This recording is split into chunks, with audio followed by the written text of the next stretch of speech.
In chapter 6, we talked about the psychology of advertising. Some questions in class that we raised were, what are the components that lead to buying behavior, and what's the psychology behind it? So for this in-depth analysis, I really wanted to take kind of a little bit deeper look into this, but still an overbroad view. In my first semester of college, I took an intro to business class, so I learned a little bit about how psychology really does go into the business and marketing world. So the three areas that I chose to look broadly on were the psychology behind advertisements, the psychology behind product placement, and then still the psychology behind coupons. Because one of the first ways the psychology was even introduced, per se, into the business world was through coupons. And coupons are still a really big thing today. In a website, indoormedia.com, they talk about how the coupon is not dead and it's far from dead. Americans and many people love to save money, and so this brings more people into the stores, as paper coupons are still a thing. Let's see. There are 4 big things that coupons bring to the marketing business. That is that people love value. So those that have coupon, it says that 28% of shoppers spend more money with that business when they have a coupon. Coupons make people happy. It says that they make people feel smarter and more affluent shoppers. This Indoor Media also states that coupons invite new experiences. They say that 80% of customers are willing to switch brands or businesses when they have a coupon.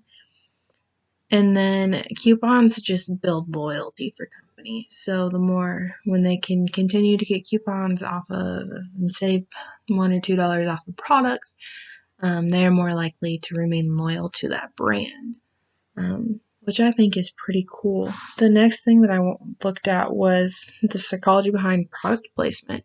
I work at Walmart, so I know this is a really big thing. There's quite a few things a psychologist actually do when it comes to retail and the product placement. One of the biggest things is cereal.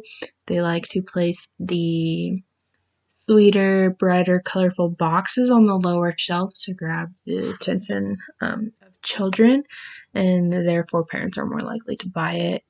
Other things that they do is they place essentials towards the back of the store so that people wander as they shop and they end up buying more just to get back to their essentials. And then the other big thing that psychology does that you see at any store is the impulse buying section. So you have your pops and your candies right at the register, and you also have your small things like chapsticks, Germ-X.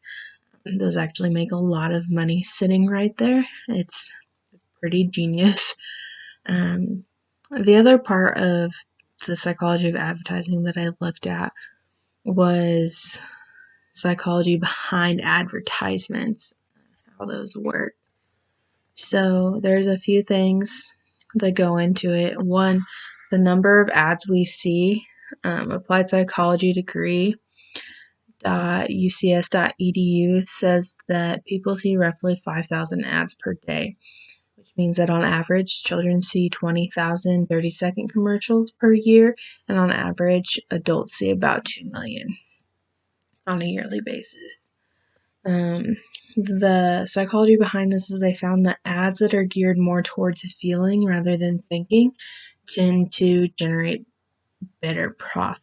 When you can really engage somebody emotionally, they are more likely to succeed than if you focus rationally.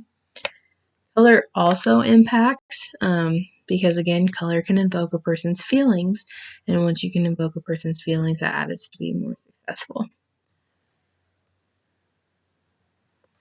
So I think that the psychology behind advertising is pretty cool in the ways that we do it on a regular basis that you don't even notice.